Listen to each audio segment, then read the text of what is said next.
Buenas tardes a los amigos del canal. Vamos a ver el tercero de los videos que habla sobre pilas de puentes. Después habrá un futuro video que vamos a tratar el tema de estribos de puentes. Habíamos mencionado ya que en el diseño de las pilas se solía diferenciar por la referencia y la necesidad de hacer hincapié en diversos aspectos en pilas de baja altura y pilas de gran altura. En el segundo de los videos básicamente hablamos de conceptos de diseño para pilas de baja altura. En este fundamentalmente nos referiremos a la segunda opción, pilas ya de altura considerable.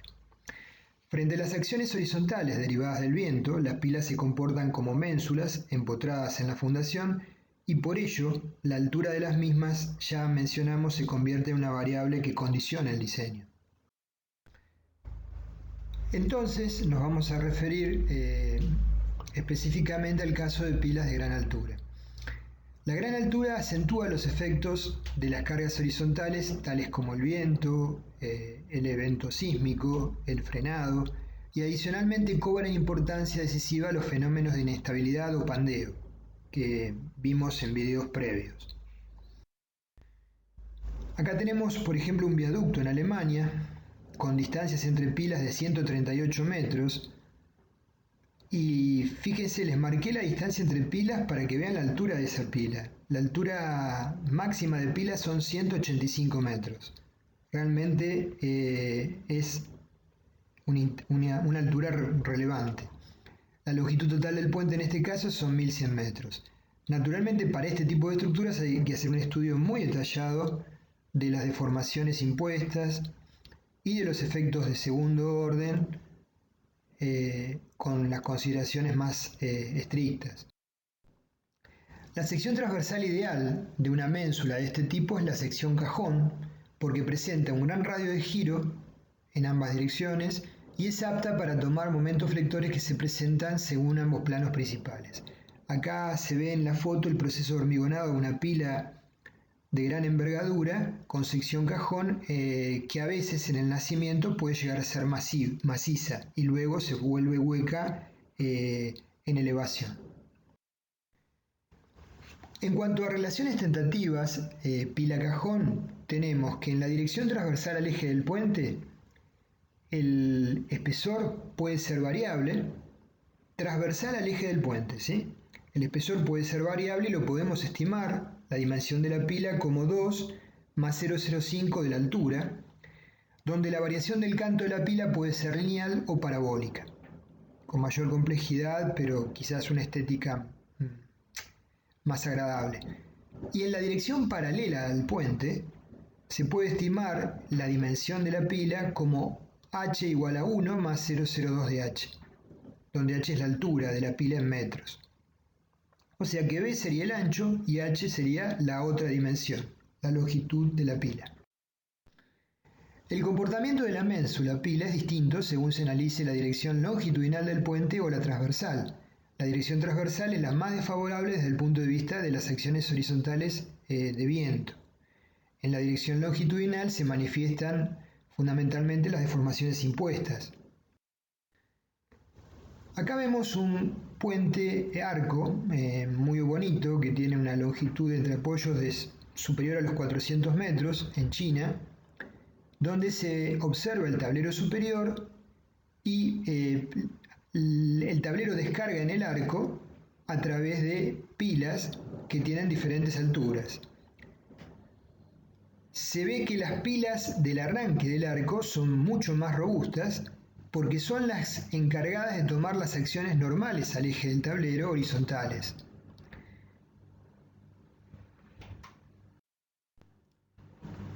El comportamiento de las pilas, entonces hay que hacer un análisis diferenciado. En la dirección transversal al tablero, básicamente por viento, y en la dirección longitudinal, fundamentalmente deformaciones impuestas y efectos de segundo orden. En las pilas la respuesta se encuentra relacionada entre las diferentes pilas a través del dintel, si el dintel es continuo. Cuando el dintel es un tablero continuo, funciona, como vimos en la foto del puente Arco en China recién, como una gran viga elástica que reparte las cargas horizontales entre las pilas en función de las rigideces de las mismas. Con viento transversal, por ejemplo, si tuviéramos un valle en U, donde las pilas tienen alturas muy distintas, aunque sean todas iguales, se incrementan las cargas sobre las pilas de menor altura y se descargan a su vez las pilas de mayor altura. Todo se debe a que las pilas, si son iguales las secciones geométricas, las rigideces de las pilas de mayor altura son menores porque justamente tienen una altura diferencial, ¿sí? Ya lo vamos a analizar analíticamente en unos minutos más.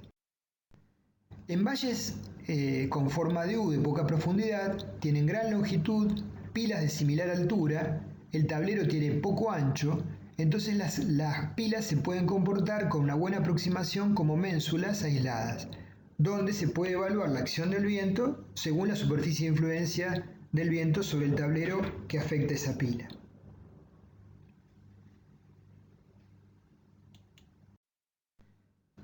Acá podemos ver el comportamiento en un valle en U con un tablero continuo de las deformaciones de las pilas que tienen casi todas la misma altura, deformándose tipo ménsula. Y arriba podemos ver el comportamiento en un valle en U, como vimos, donde se manifiesta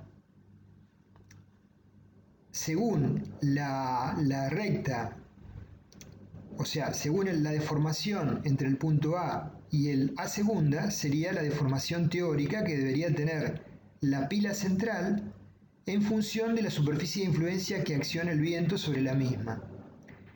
Cuando desarrollamos un modelo analítico que tenga en cuenta la integridad de la estructura, observamos que la deformada real no llega hasta el punto A segunda, sino llega hasta el punto A', es menor. Y a su vez observamos que la pila que nace en 0 y termina en B debería tener teóricamente una deformación como la B segunda, y lo que presenta en realidad es una deformación como BB', que es mayor, ¿sí? Entonces se está marcando eso, que frente a un tablero continuo en un valle en U con pilas de igual rigidez, supuestas empotradas en la fundación, se descargan las pilas más esbeltas y se sobrecargan las pilas de menor esbeltez. Entonces, en la dirección longitudinal es fundamental estudiar el fenómeno de inestabilidad o pandeo con la rigurosidad que corresponda, y el fenómeno de las deformaciones impuestas por contracción, por fluencia lenta y por temperatura, haciendo una evaluación realista de las mismas. Con respecto a las deformaciones impuestas, los puntos del dintel que están en contacto con las pilas van a arrastrar o no a estas en función de la vinculación que tengan. Si la vinculación de las pilas con el dintel es un empotramiento o una articulación simple, las pilas y los estribos se verán arrastrados por las deformaciones que experimente el dintel.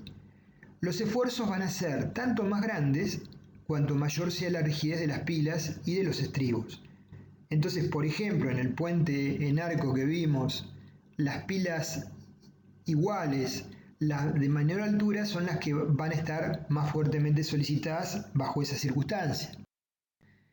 Por ello es mejor que las pilas no tengan una rigidez importante en la dirección longitudinal, limitándola a la necesaria para ser estable frente a los fenómenos de segundo orden.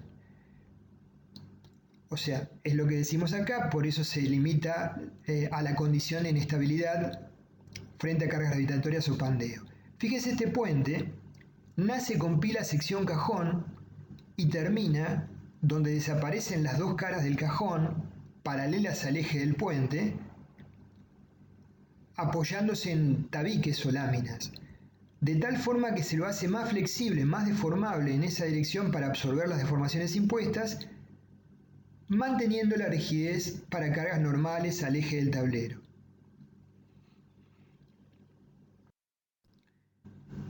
Entonces, en las pilas tipo cajón, en la zona superior pueden desaparecer los tabiques laterales según el eje del puente, menor rigidez longitudinal, y en la zona inferior, la sección cajón, que es zona de empotramiento, es completa y a veces inclusive maciza.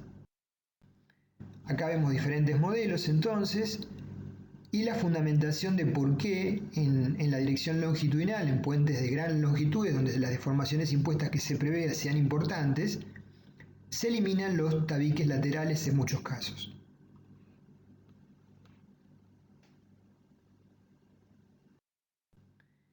Una alternativa para disminuir la rigidez longitudinal de la pila esbelta es adoptar secciones doble T, como pilas,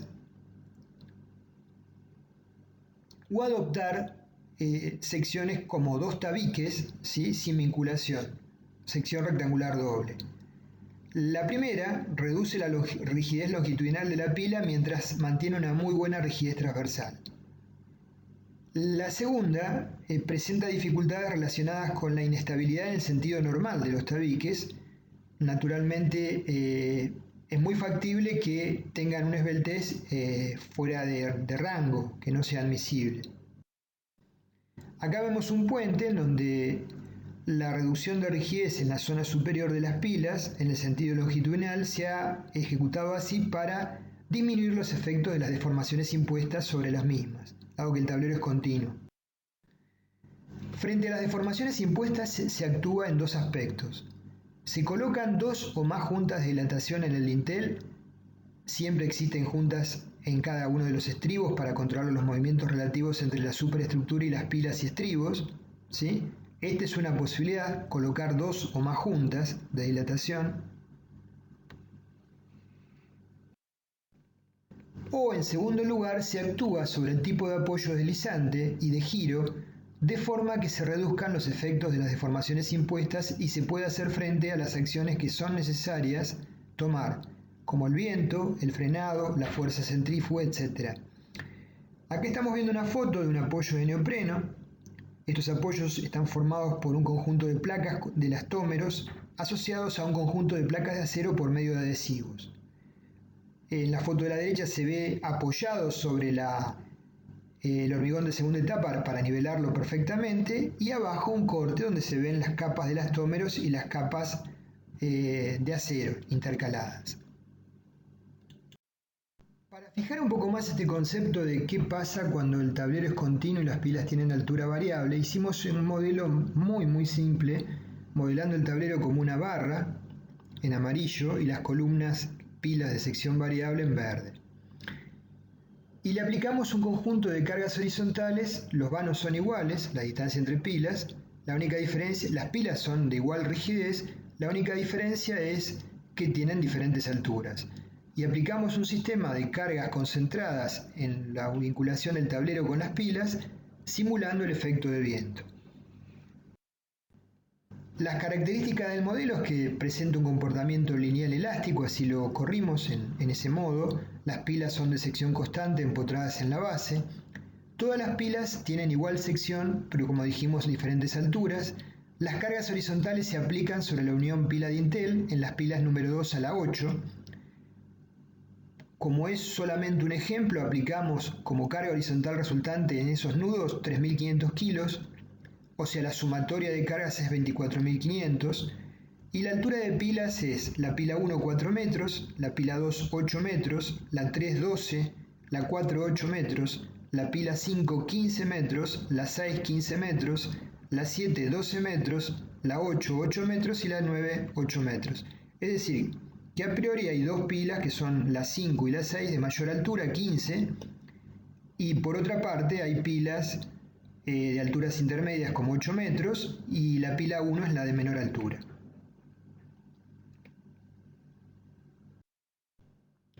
Los momentos en la base de cada pila,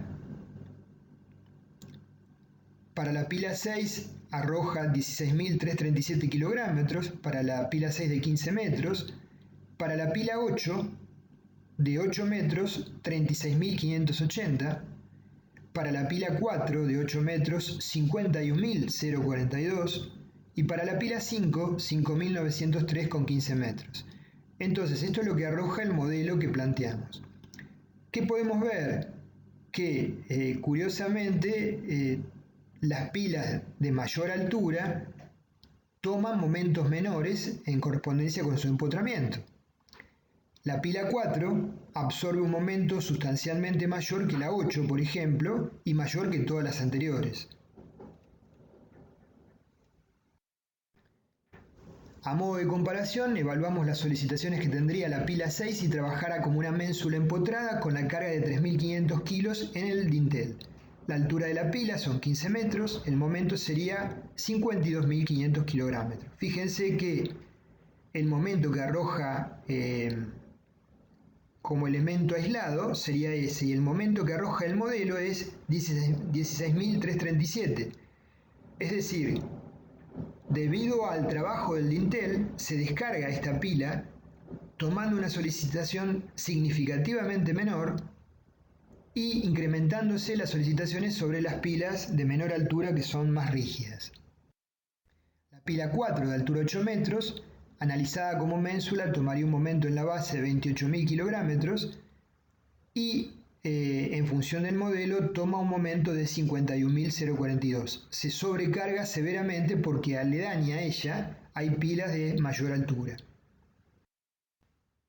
Una deformada del modelo, una visualización, y bueno, de esta manera, con este modelo tan sencillo, pudimos verificar el concepto teórico que habíamos mencionado anteriormente.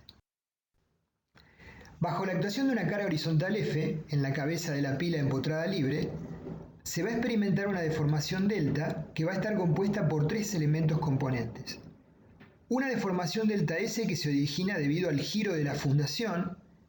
¿Sí? Siempre va a existir un pequeño giro. Naturalmente, si la base está fundada en cabezales y pilotes va a ser mínimo. Si es una base, una fundación directa, probablemente sea algo mayor. Delta P es debido a la deformabilidad propia de la pila y delta A es debido a la deformabilidad del mismo apoyo, el apoyo de neopreno. Con respecto a la evaluación de la deformabilidad de la pila, la deformación en la cabeza de una pila empotrada con una fuerza F aplicada, delta P, es F por H, la altura de la pila al cubo, sobre 3 E por I. Módulo de elasticidad y momento de inercia en ese sentido. Con respecto a la deformación debido al apoyo del neopreno sunchado, delta de A es la fuerza aplicada por E, que es la suma de los espesores de neopreno que conforman la chapa, dividido G, que es el módulo de cortante para este material, que tiene un valor entre 8 y 10 kilos por centímetro cuadrado para cargas lentas, dividido por A, que es el área del apoyo.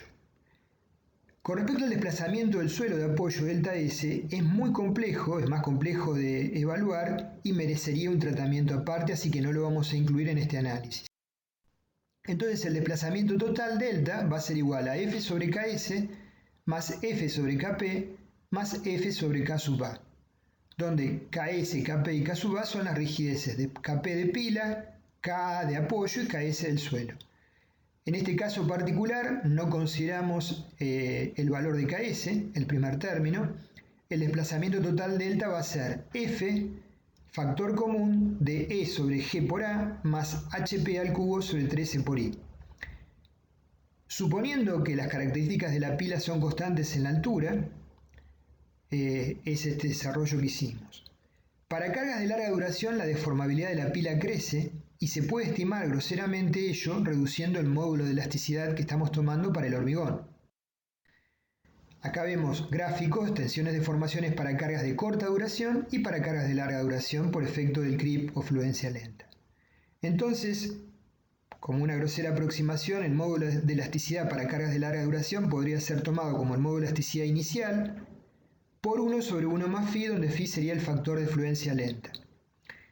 Cuando vimos propiedades de los materiales mencionamos este criterio de los códigos europeos, donde también establecimos una forma de definir el valor del módulo de elasticidad inicial. En cuanto a las acciones exteriores aplicadas sobre el tablero según el eje, suelen ser, por ejemplo, las fuerzas de frenado. Entonces, para un puente de varios vanos continuo, con pilas empotradas en la base y dintel apoyado sobre apoyos de neopreno sobre las mismas, dado un sistema constituido por pilas de diferente altura, el tablero se va a mover como un cuerpo rígido según el eje longitudinal, igualando los corrimientos que se producen en las cabezas de todas las pilas, a un valor delta, bajo la acción de una carga exterior resultante F. Entonces, Fi es la fuerza aplicada sobre la pila I y F es la fuerza aplicada sobre el tablero. Esa fuerza F se va a subdividir en diferentes fuercitas Fi aplicadas en la cabeza de cada una de las pilas, en función de la rigidez de la pila y del desplazamiento de él. El tablero se va a mover como un cuerpo rígido, entonces, según el eje longitudinal, igualando los corrimientos que se producen en las cabezas de todas las pilas a un valor delta bajo la acción de una carga resultante exterior F, como vemos en el dibujo. Esto sería una fuerza, por ejemplo, de frenado. Estas fuerzas de frenado pueden ser realmente importantes, por ejemplo, en los puentes de ferrocarril, ¿sí?, donde cobran una relevancia significativa. Imagínense todo un tren, ¿sí?, toda una serie de vagones enganchados cargados, donde el tren frena sobre el tablero del puente. Entonces esa fuerza F es muy importante y hay que analizar adecuadamente esta situación. La fuerza aplicada por acciones exteriores sobre la pila P sub I sería Fi, entonces igual a delta por 1 dividido eje I dividido G por I, más la altura de la pila al cubo sobre 3E por I. Acá pongo I sub I porque sería la rigidez de la pila I. Entonces podemos definir al factor de rigidez K como todo el término entre paréntesis que hemos enunciado previamente. Y la fuerza va a ser entonces igual a K por delta, donde delta sería el desplazamiento de la cabeza de cada una de las pilas. Bueno, con esta breve presentación hemos realizado un pantallazo, una enumeración de los conceptos para el diseño de pilas de puentes. Vamos a ver en unos días más un video relacionado con estribos de puentes. Nos quedan por ver también un montón de videos referidos a diseño de puentes en sí mismo y tipologías. Bueno, si les agrada acaso el canal, los invito a que se suscriban. Que sería una gran ayuda para nosotros que no solo nos vean los videos, sino que también se suscriban. Gracias.